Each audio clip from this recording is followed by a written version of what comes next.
Dwayne here, PhoenixTypewriter.com. Got this Brother JP3 basically.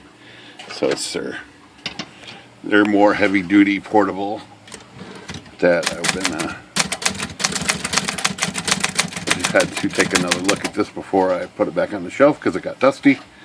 And I noticed something pretty cool, which I don't remember noticing too much before, was the mainspring is like a Smith Corona. It's the tiered style right here.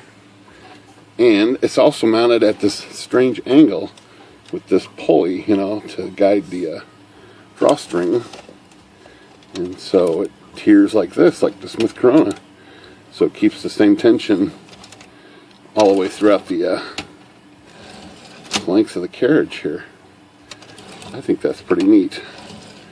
That was it. Just going to show that little demonstration of a pretty high quality Brother typewriter made in Japan when they made stuff a little more heavy duty in general.